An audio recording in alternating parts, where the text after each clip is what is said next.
What do you believe right now that's making you feel this way? And when you analyse it, you realise how irrational you can be at times. Every single one of our major customers and minor customers all shut their doors overnight. It's not sales per se, but the outcome of it is, because people get to know you, they get to see you. Making those efficiencies to maximise service profits as well as just product profits. When you lose the enthusiasm, that's the point to move on. Scaling up a business isn't easy. If it were, we wouldn't have less than 4% of businesses scaling beyond 10 employees or around £1 million turnover level, and less than 1% beyond 50 employees. But the contribution that we make as owner-managers to our economies is immense and should never be underestimated, yet it can be a tough gig for all of us at times. And only other business owners truly understand the challenges that we face. And through ScaleUp Radio, we aim to help make things a little easier. We interview guests who have been where you are now and may have faced some of the challenges that you are facing. And they offer their thoughts and advice on what has worked for them, as well as what didn't. And we've also combined many of the lessons from these interviews, and also through working with hundreds of owner-managers over the last 10 years or so, into a practical scale-up handbook that we've called the Entrepreneurial Scale-Up System, or ESUS. And it's for owner-managers like you and me as we navigate our own scale-up journey. And you can order a copy through your favourite online book retailer, or by going to all the W's, esusgroup.co.uk, www.esusgroup.co.uk.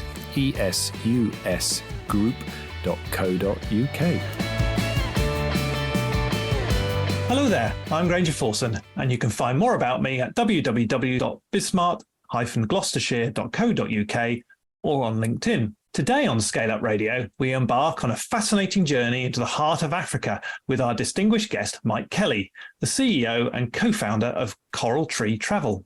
With an exceptional offering of tailor-made safaris for families, Mike's business has seen rapid growth since its inception in January 2021. What's more, their unique insight into the needs of family adventurers has set them apart in the growing marketplace. We'll be diving deep into the nitty-gritty of creating memorable safari experiences, emphasizing trust, safety, and quality.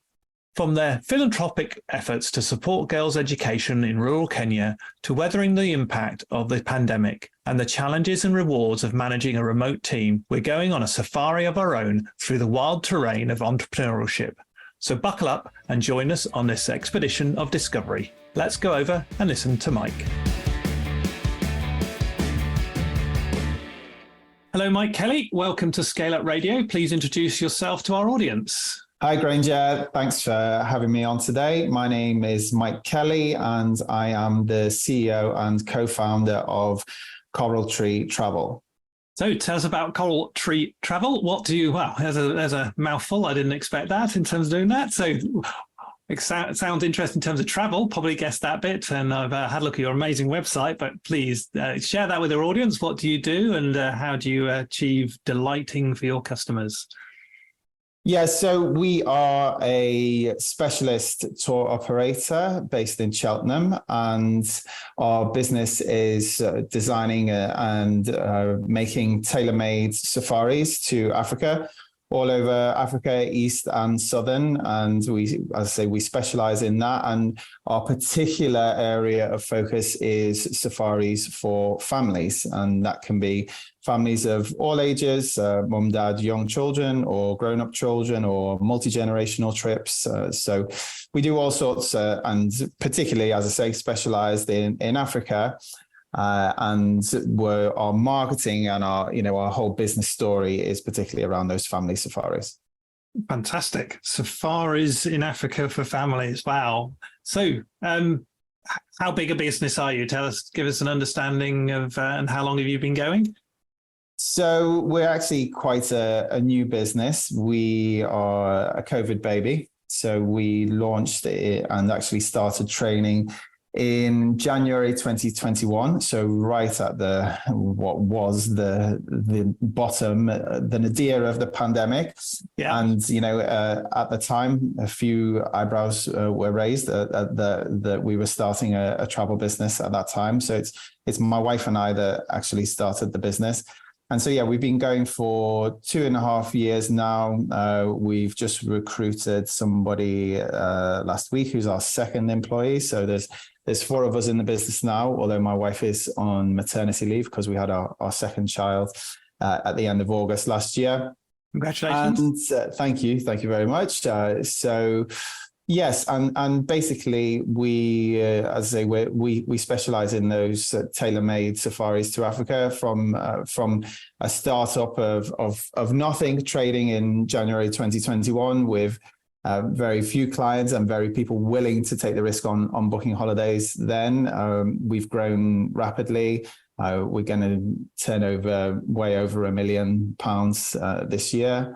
And we're getting lots of repeat clients, referrals, and new business coming in. So it's growing really nicely. And as I say, that's allowed us to recruit our second employee just recently, and we're looking to grow even more. Awesome. Wow. An interesting growth curve already. We'll definitely get into the thinking behind that. But so, I mean, in order for that level of growth, etc., you must be different. What do you strive to be best at? What do you think makes you different? Yeah, that's a good question. So it's the insight behind launching this business was that there are lots of Africa specialist tour operators in this country. It's a very competitive market. The UK has one of the strongest industries in terms of designing tailor-made itineraries and travel, particularly high end of anywhere in the world. And so if you're entering a crowded market, you've got to have a niche and you've got to have a story that makes you unique to anyone else. Now, the family safari market is something that is growing rapidly. And when my wife and I first started working in Africa tourism, which was 10, 15 years ago, and we both worked in safari camps and lodges in Africa at the high end of tourism there, the sort of family thing was just starting to kind of become more and more of a popular trip. And previously safaris had been much more honeymooners or older couples who were looking at doing those sort of bucket list trips. But certainly, as I guess, people of Gen X or baby boomers got older and got more means and wanted to share these experiences perhaps that they'd had when younger with their families, taking families on safari became much more of a thing. And also a lot of the people who run these safari camps had children themselves. So taking children or taking families on safari was growing. But at the time when we first had the business idea, which was 2019, I remember sitting in my kitchen and doing some Google Trends analysis. And at the time, everybody was marketing luxury safaris. And the searches for that had been relatively flat, whereas the searches for family safaris had been growing and growing and growing, but nobody was really kind of marketing particularly on those terms. So it felt like there was an opportunity there to go after a growing part of the industry. And we know from having worked at other tour operators ourselves that people are trying to sell that market because it's growing, but are not necessarily specialized in it. And, parents who are looking to take their children on safari for perhaps the first time, they want to talk to someone that they can trust and they can believe. We've been taking our kids on to Africa since my daughter saw her first elephant when she was 5 months old. And we've been taking her to Kenya, ever since then. And, I know from experience working at some of those bigger tour operators that the people selling the holidays, they may be specialists and they may have, done some trips in the countries that they're selling, but they're often, maybe graduates, first, second job, and are not really kind of thinking through the mind of a parent. So, yeah, that was the insight, and so we decided to give it a go. And the response from our clients and from the trade and from press has been fantastic, which has allowed us to go on that growth curve that I talked about earlier. Awesome. I can really see that specialization in terms of the uniqueness that taking your children abroad, let alone taking your children on a safari, must bring in terms of doing that, having had 4 children myself. So yes, yeah, wow, yeah, I can see that need very much so. And I love the thought that you even talked about, you taking your children abroad, and your daughter seen her first elephant at age 5, did you say? Yeah. 5 months. 5 months. Apologies. Yes, wow. yeah. 5 months. Yeah. She's currently 4.5, and she's been to Kenya, Tanzania, Uganda, and South Africa. So she's a lucky girl. I don't think she quite realizes just how lucky she is. I remember last year we went to the park here in Cheltenham, and she asked me if there were hippos in the lake. That's how it sort of normalized that it's become for her. So. Yes, we're trying to make her realize just how lucky she is to have had these experiences already. But yeah, it's great. It's wonderful for us to be able to share those experiences with our children. Brilliant. Oh, that's a real special opportunity and a moment for them and for you. So you talk about families, so what sort of special considerations or whatever in terms of, your clients, your customers, do you have to take into account that's different then to existing sort of safari thinking? Yeah, it's a good question, because that is something that I always try to think about, and our team always try to think about when we're talking to clients. What are the things that they may not have thought of, or what are the things that they are likely to be worried about, and then how do you address those concerns or suggest things that they may not have thought of themselves? So a big one is speed of travel and how much to include. A traditional safari itinerary for a lot of people would be, let's try and go here, and cram in as many different places in a 10-day or 2-week itinerary, because people are thinking, well, I'm going all that way, I want to tick all of these, kind of quote unquote bucket list locations off. Whereas actually, you said you've got 4 children, so you'll know if you take your children on holiday and you try and get them to move to a different place every 2 days or every 3 days, and you do that over 2 weeks, they are not going to thank you. So I'll often say to people, it's better to go to one really amazing place and spend more time there and get to know it and really get under the skin of the destination, really connect with your guides and the experiences that you're going to have there, than try and just rush around, because you're going to then spend more time traveling in between different places rather than being there to experience what you've come to enjoy, which is the wildlife and the experiences there. So that's often something that people really appreciate. Then it's also, I guess, being honest about other things that you might need to be concerned about and what the risks are. So whether that's malaria risk or vaccinations or the logistics of traveling in Africa, people often ask us, is it safe? And so you've got to reassure people. And again, using your own experiences and your own stories of being out there, and also, reassuring people that, look, we wouldn't be allowed to send you anywhere that the UK government said was not safe, or we are, as a UK tour operator, we are legally obliged to make sure that your experience is a safe one, and we deliver a quality holiday. So we wouldn't be able to send you anywhere risky, and using that, giving them reassurance, explaining what financial protection they get, et cetera, all of those things, kind of getting people over any potential hurdles or objections they might have to going and booking that holiday. Brilliant. So let's go back then to 2019. You were talking about you were researching this side. What was the driver? Why did you decide you and your wife to create a business on this? Now you've been working in the industry, I appreciate that. What was the sort of the want, the need? I think just to achieve something and do something that was, that was ours. I'm personally quite an ambitious person and have always tried to think, I guess, long term. And my, our overarching life goal has always been to have my own business, and to be able to do that with my family is even better.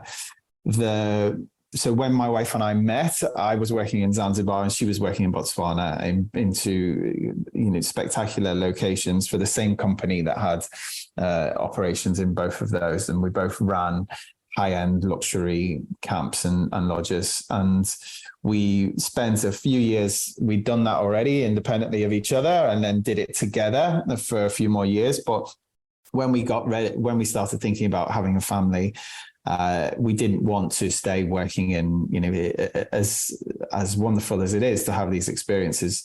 It's difficult to bring kids up in that environment, and also have access to healthcare and all of those, and schools and grandparents that happen to, 3 of the 4 happen to live in England. So we decided that we were going to move back to the UK, and then we thought, okay, what's our long-term plan then within this industry? Because we've got some great experience from working in, at the coalface, as it were. So the natural choice was to go and work for other tour operators, learn this sort of the tour operating side of the business to complement our experience in hospitality. And we moved back in July 2016. And we made the conscious decision that the 5-year plan was to work for other people, get lots of good experience and learnings, and then start our own thing. COVID accelerated that by a few months, but ultimately we still decided when that came along, every crisis is an opportunity, right? And, when if you are entering a crowded market, which we did during COVID, you're better off entering a market when your competitors are all scaling back, rather than entering a market that's booming and all your competitors are spending a fortune on marketing. So, yeah, that was the drive behind it, I guess, was to be able to grow something personal that we could really take pride in. Having I'd worked for another small travel company and been the sales director there, and I really enjoyed that, and it was a great experience, and it taught me what I needed to know to run a small travel business. But I always wanted to have my own, and my previous employers knew that and were very supportive, and so that's how that went. We've also been able to make a difference, and so one of the things that we do is that every trip we take some money from each trip, and we use that to contribute to our girls' education funds. So through our family connections in Kenya, so my father-in-law lives in Kenya, and through that we're able to basically support girls from rural Kenya who don't necessarily get the same opportunities as the boys, because what happens with low-income families is, they save all the money for the school fees for the boys, and the girls kind of get left behind a bit. And particularly having, my wife is one of 2 girls, and our elder child is our daughter. We wanted to make sure that girls were getting given a good opportunity. So that's something that we've been able to do, and we're really proud of as well. Brilliant. Yes. Interesting. We, in my business as well, we put a small amount of money aside. We support local charities through that, but it's an important part of the business that we set up, is to, it's not just profit in the bank, it's also to help other people achieve whatever dreams or needs that they have in terms of doing things. So yeah, brilliant. I really like that. So, okay, you got going. It's been early days, because we're only 2.5 years in.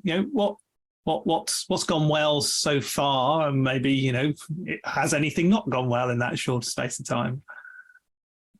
Yeah, well, it was a slow start. I'll be honest. Starting up in January 2021, we all hoped that things would go back to quote unquote normal after COVID, and we all thought and hoped that the world would open up again. And we've all, the travel industry is a well-developed one in this country. We didn't think that the whole country was going to decide to do staycations forever.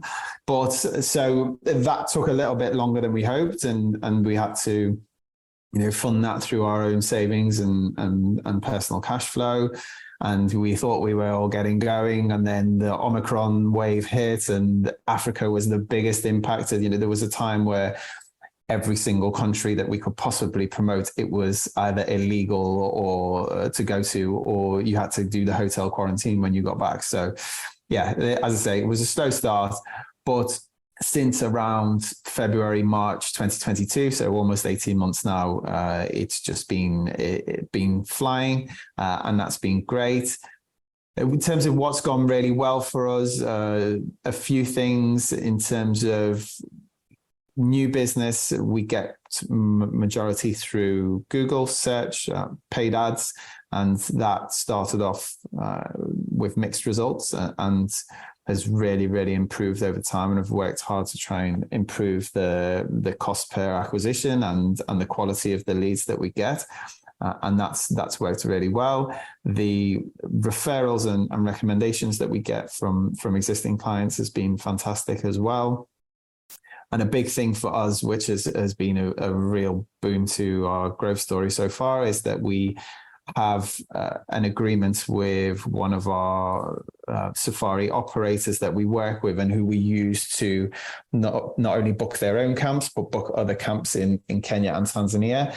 We have a lead sharing arrangement whereby if they get direct inquiries, they mostly work B2B rather than B2C. And so they refer some of those inquiries to us amongst other agents and operators around the world.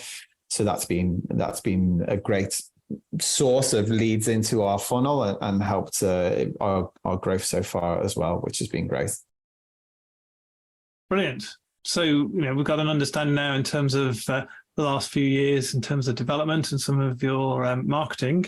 So you've taken on 2 people, you have said, in the last year. So, how have you found those people to, how they fit your organization? Because recruitment is always a very interesting topic with lots of clients.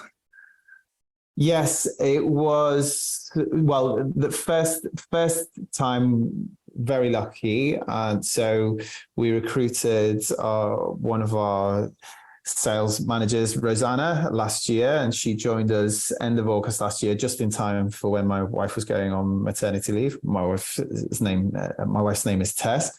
So Tess was going on maternity leave. We knew we needed some extra resource and quick. So the clock was ticking there, literally. And very fortunately, I did one post on LinkedIn and one post on Instagram and just said, we're hiring. I have quite a good LinkedIn network, and it's something that I've always tried to nurture. I basically just connect with everyone that I meet, and I generally respond to every connection I get sent. So it just helps me grow my network. And so I did one post on there, one post on Instagram, and Rosanna happened to see those and applied along with quite a few other people. And she was great. She had, really great experience from working at other tour operators, had spent quite a bit of time working out in East Africa, had taken her children to South Africa and to Mauritius. So she really fit the whole Coral Tree brand. And we sort of spoke, and the only, what could have been potential downside is that she lives in Edinburgh, or just outside Edinburgh. So, I was ideally looking for someone here, but, I've always thought with recruitment, and particularly this day and age, as, the tech is really set up to support it, it's better to find the right person in the wrong location than the wrong person in the right location. And, with Rosanna, it was definitely the right person, just in a different location. So we thought yeah, let's go for it, and it's worked out really well, and she's been fantastic. And then as we've grown, and we're now so busy with sales that I've not had the capacity to do more of the business development and growth, and in terms of launching new destinations. So we needed someone else, and this time we had to go through a recruitment agent, and we've just recruited a chap called Charlie, who started with us just over a week ago, and he's great and settling in and hitting the ground running. Also got really fantastic valid experience, and so I'm excited. The team's growing. Tess is coming back from maternity leave soon as well, so we're going. We'll be 4 bums on seats, and really able to start doing more of launching and promoting new destinations, which we've not been able to do as yet. Brilliant. Wow, that's really exciting for you. Yes, I could definitely feel that enthusiasm and that drive, hence taking on those people. So you're taking on people, take on Rosanna up in Scotland, and then new person. So how are you going to keep the culture within the team as you grow and develop? Yes, it's something that I'm really conscious of, and making sure that the culture is right within the team, because I know, and having spoken to other leaders or business owners, and also through my own journey working in other organizations, that company culture is just so important to foster. So I think one of the main things when you've got people working remotely is just making sure that you communicate every single day, and it's a non-negotiable, and you always speak, whether it's on the phone or on a face-to-face Zoom call or Teams call, every single day. And so even though Rosanna and I have seen each other face-to-face in person, in physical person, twice this year, but we see each other quote unquote face to face on Teams every single day. And so that's really important. And even if it's just having a 15-20 minute chat about our families and our kids and what we've been up to, that is, you can't, all your communication can't be transactional, because if you were sat in an office, you would be doing that whilst you were stood waiting for the kettle to boil. So you've got to do that remotely as well. And then when it comes to other parts of the culture, I guess it's just being, really clear about what the values are of your business, and what you believe in, what you strive for, what you celebrate, and what you and championing everybody, whether they're working with you in person or working remotely, always giving that the positive feedback when it's deserved, and also constructive feedback if it's needed as well. So it is, it is harder with remote workers, because you just don't have that, natural back and forth flow. So you have to make more of an effort, don't you? And yes. And you also have to remind yourself to make more of an effort, because sometimes you can just get caught up in the busy. And something I'm conscious of, and I think when you start as an entrepreneur, when you start a business on your own, you're doing the doing, right? So you're doing the sales, you're doing all the admin, you're doing everything, and you're generating the business and doing. As you grow and recruit people, you've got to make sure that you are making time for the leading as well as the doing, and you can't be just doing actioning stuff for driving sales and service all the time and neglecting the leadership side with your employees.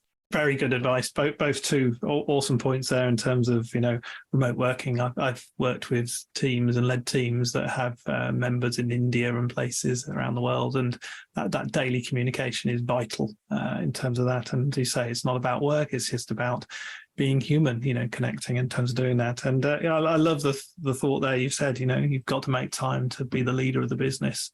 Which is all about the people side in terms of doing that. Brilliant. Really, really good. So cash is king. How do you, you've been growing a small business. What do you do? How do you keep an eye on the cash? Well, it's interesting in travel. So,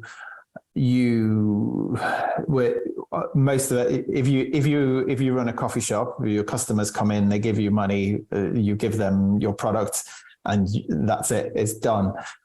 With travel, you speak to your customer, they give you a deposit, but you don't actually deliver the product until, sometimes a year, 18 months, 2 years in advance. And that's when they pay their balance, and you pay your suppliers and you take your profits. Now, there are various ways to run a travel business under UK and EU law, particularly a tour operator business like we do. And the difference between a tour operator and a travel agent, without getting too complicated, but most people wouldn't know the difference, is that a travel agent books other people's services for you. A tour operator takes other people's services, creates a package, and then sells it to you. And the tour operator becomes the principal, as in it. Granger, if you booked a holiday with me, your contract would be with Coral Tree Travel, not with the hotels and safari camps that I'd designed for you. So you have certain legal obligations if you work as that principal tour operator, which we do. And in order to meet those obligations, we use what is called a trust account model, and we use a company called Protected Trust Services. And that means that basically all our client money goes into an independent trust or escrow account, and it gets held in that account, and we can't touch it, and we can't use it for anything other than the client's holiday. And we pay our suppliers out of that account. Every single payment is covered by insurance, and basically the client has full watertight protection in case either any of our suppliers or we go out of business. And one of the reasons we set up with that model was because it's the most watertight way of protecting your client's money. And when you launch a travel business in a pandemic, and there's lots of stories of travel companies going out of business, you need to be able to give your clients the confidence that their money's going to be safe if they give it to you. So we did that, and that's been great in terms of giving clients that reassurance, but it does mean that cash flow is a challenge. And one of the reasons why we've waited until now to recruit our first full-time hire, which is Charlie, who joined last week, is because of that cash flow element. And basically we've been able to kind of get through these first 2 years, and obviously have taken cash out and have been able to pay and grow and market the business. But having sold holidays for 2 years now, this summer, and this is our peak time of travel. This is when the cash position gets a lot stronger, and the money is coming out of that trust account to us, and we can then use that money to fund the growth of the business, whether that's recruitment and also promoting and marketing new destinations. Fascinating. A whole new model for managing cash flow to come across today, which is a trust account in terms of doing that. Wow, yeah, I can see exactly why that exists and how it then works, and then that lead time that you're then got in terms of when the money becomes available. Okay, and in terms of then the day-to-day business, how do you sort of keep an eye on cash? You've now got that cash coming in. How do you manage and organize yourselves? So there's the two ways. I have a big spreadsheet that has all of my future bookings, and I can see, I've built my own sort of financial model for the business. And so I can see all of my future bookings and when I'm going to be able to take my money out for all of those bookings. And then I've got my monthly outgoings and all the regular ones in terms of, IT, payroll, office, et cetera.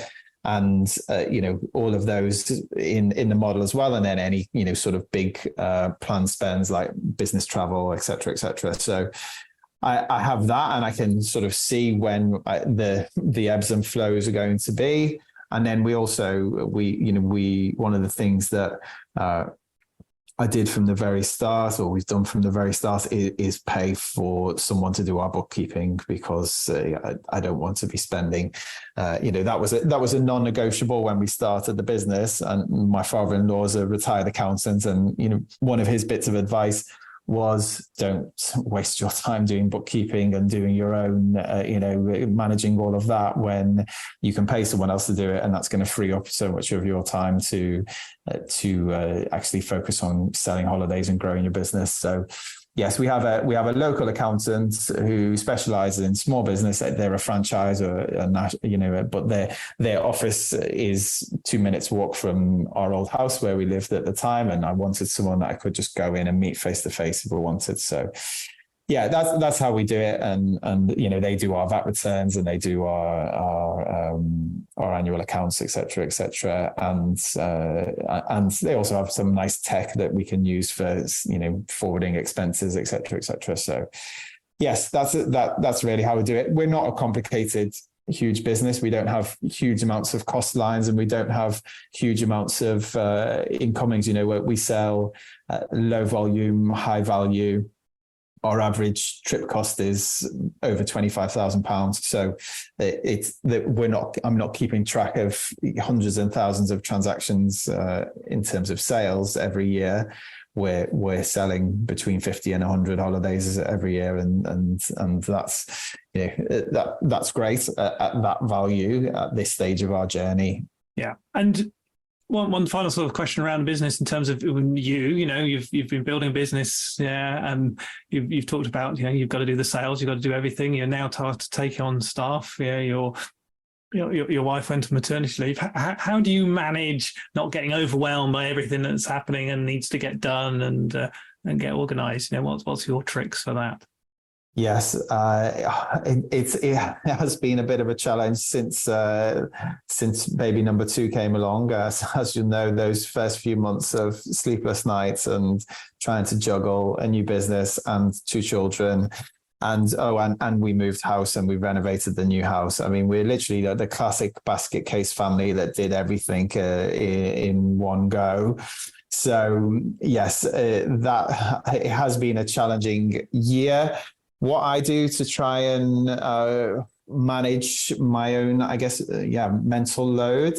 I mean, first of all, I've got an amazing family and a super supportive wife, and so therefore, we divide and conquer because it's a family business and we own it ourselves. I take the lead on the business and support her with the parenting and the family as much as I can, whenever I can, and she takes the lead on the family, running the household and the parenting, and so helps me with the business whenever she can. So that's great. So that's we're very fortunate that we can do that. The other things I do is, the sort of classic things. I try to get exercise as much as I can. I walk to work every day, which is my sort of, my headspace. And I think for me, that's great. I used to drive a lot to work every day, and I thought it was relaxing, but actually the difference between driving 45 minutes to work every day and walking to work every day is huge. So I'm lucky I get to walk with my daughter to work every day, and then I walk to the office. I walk my daughter to school every day, then I walk to the office, and then I walk home. So that's great. And I try to kind of, escape and think about other things, read. I listen to a lot of audio books. And so those times are where I can focus my brain on other things. But ultimately, and I think if you want to be a successful entrepreneur, you kind of have to be wired this way. I'm driven by success and I'm motivated by making this business a success. And so the fact that we have a business and that I am able to do that is motivating to me. So even though it can be, really hard work and I pull long hours and it can be stressful, the feeling of achievement hugely outweighs all of that. Awesome. Yeah, very much true. Yeah. Wow. Well, what a fantastic list of amazing things that that you and your wife are doing and achieving. So yeah, very, very well done there in terms of that. So what drives you crazy about the industry you're in? If I give you a magic wand, what would you change? Yeah, good question. What drives me crazy about the travel industry?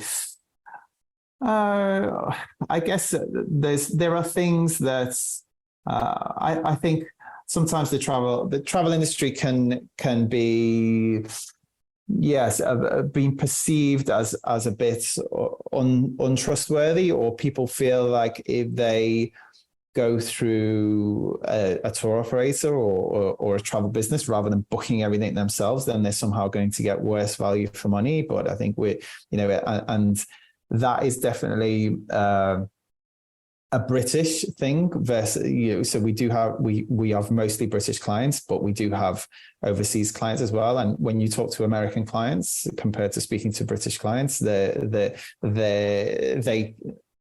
can be much more open and honest. If you ask a British person what's their budget, sometimes it can feel like you've asked them their most inner darkest secrets, whereas an American client will give you a very clear direction. This is what I want, this is how much I want to spend, you go ahead and find it. So I think that's just something to overcome and something to be able to address. In terms of the industry itself, there isn't in terms of things that I think are maybe a bit foolish that people do. Well, that's just the opportunity to do something different and do it better, right? So I think people can be in our industry. People can be a bit lazy about certain things and a bit on autopilot when they get inquiries. There's always an opportunity to re-educate a client in their customer journey when they come to you with an inquiry, and they might say, "Oh, I want to go to Tanzania, and I've heard that this part of Tanzania is the best." And when you say, "Well, yes, it's great, but there are going to be thousands of other people there at the same time as you in the school holidays because it's really famous," the adage of busiest means best in a restaurant does not apply to a safari. If you want to experience true wilderness and a wonderful wildlife experience, you probably aren't thinking there's going to be 50 to 100 other vehicles nearby. But if you go to this really famous place, guess what? It's famous because lots and lots of people go there. So but that's an opportunity for to sell something that maybe is a bit different. So I probably haven't really answered your question there. There's some thoughts in there, definitely. Yeah. So final question in terms of so if we were to meet in 5 years' time, okay, and we're looking back over the last 5 years, what's happened both professionally and personally for you to have classed the last 5 years as success? In 5 years' time, I would love us to be known throughout the industry and within the public and the press as the leading operator and provider of unique family safaris. That's what we strive to be, and that's what we strove to be from the very get-go. In terms of a success as a business, I would love for us to be promoting the whole of what I would call Safari Africa. So at the moment, we're only promoting a certain few countries. We are selling holidays to other countries that we're not actively promoting, to existing clients and referrals, but really we're mostly promoting Kenya, Tanzania, and South Africa. And the goal is to open that up across Africa. 5 to 10 years time, I think, we would love to sell more than just Africa. So the original name of the company that I registered with Companies House was the Family Safari Company, based on that Google search that I did back in 2019, because obviously it does what it says on the tin, great URL. But we decided to call it Coral Tree Unique Family Safaris because essentially we didn't want to pigeonhole ourselves in case in 10 years' time or 5 years' time, we didn't just want to sell African safaris for families. Now, so we came up with a brand name that had the Africa connotations and sounded premium, but wasn't just family safari company, because my previous business that I worked for, they started off really specializing in ski holidays, and the word ski was in their brand name and their URL. And then when they tried to sell non-ski holidays to their clients, there was always that sort of disconnect because people said, "Oh, you're a ski company, aren't you?" So Brilliant. Really interesting. Well, Mike, what a fantastic conversation that we've had over the last 40 minutes. You wouldn't believe that in terms of how time really flies. But, from I can really see in terms of, the planning and the structure that you put in place. You spent 5 years working in, the UK just alone in terms of understanding the industry and the structure of it, launching during a pandemic because there was an opportunity there in terms of, what was coming in terms of your competition decreasing, picking the best type of approach through this trust activity in terms of payments, etc., in terms of doing that. But then you've built that real focus and attention around the business. You listen to people and you grow and you develop that. I can definitely see that. The first few years in terms of how you've organized the business between you and your wife, and you've now taken on staff in terms of that growth. Really focusing on the different marketing streams as well and how they bring in those opportunities for you, and that growth of that, doing your realization around you need to be both a leader as the business is growing, as you take on staff. It isn't just about doing yourself, which is a passionate real point of mine that are just so important in terms of doing that. And that great bit of advice from your father-in-law, I believe, is don't outsource your bookkeeping. Don't do these these silly tools in terms of doing that. It's really important to give that stuff to other people. So, it's been a fantastic conversation, and your 5-year objective in terms of what you want to do, I could definitely see that happening with your personal drives too. So thank you so much for the amazing conversation. We always finish off with a quick fire round, if I may. If you go back to younger you, what advice would you give yourself? I think seize the day, really, and seize the opportunities that you're given. I always think you only get one go in life, and you should give it your absolute most and not be afraid to take risks. And, I perhaps could have taken some more earlier, but I'm very happy with the journey I've been on. And I also think as long as you make the right decision that you think is right at the time, then you won't have any regrets. Brilliant. Which books do you recommend? I'm really into reading nonfiction as well as novels, and I listen to a lot of audiobooks. So I don't listen to podcasts as much, I'm afraid. I apologize. I will listen to this one more. But I do listen to a lot of audiobooks. I love history and listening to, I guess, memoirs. I've just started a book called Shoe Dog by a guy called Phil Knight, who started Nike, and I couldn't put it down last night. I think that's going to be a fantastic read. So for any budding entrepreneur, thank you, Charlie, for lending me that one. But yeah, great. Well, we usually ask about podcasts. We'll move on then. So moving on to your phone, what apps on your phone makes the biggest difference for you?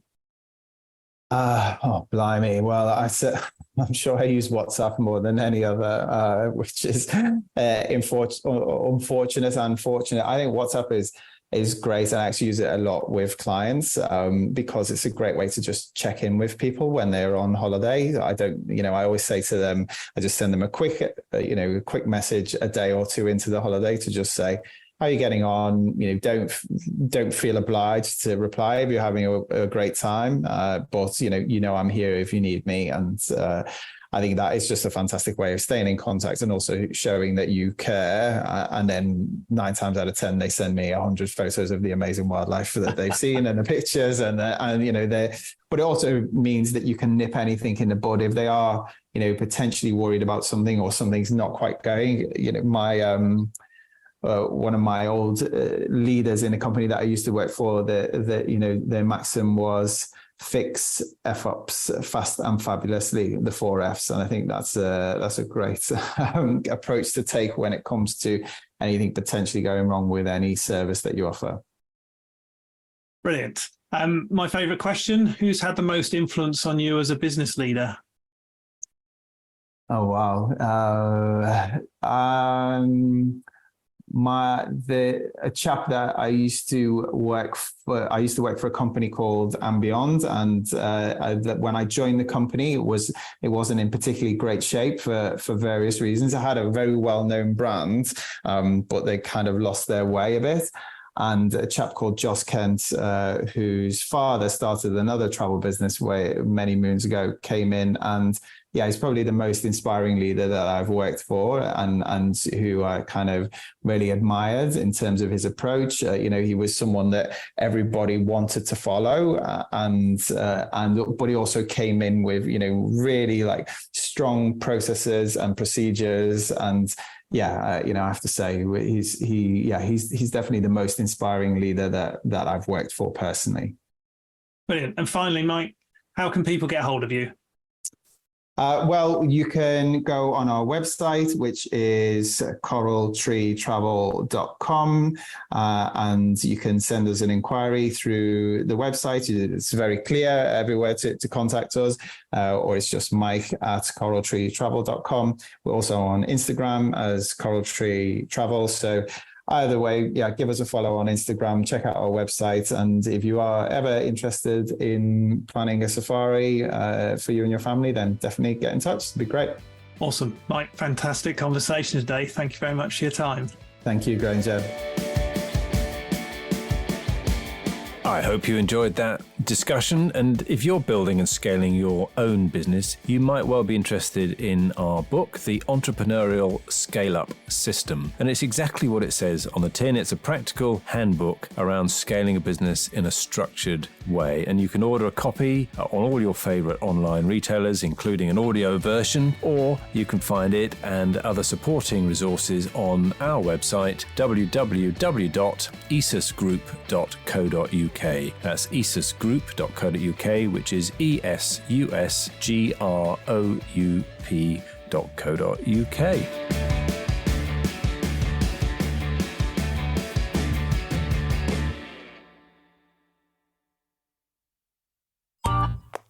This has been a Monkey Pants Productions podcast.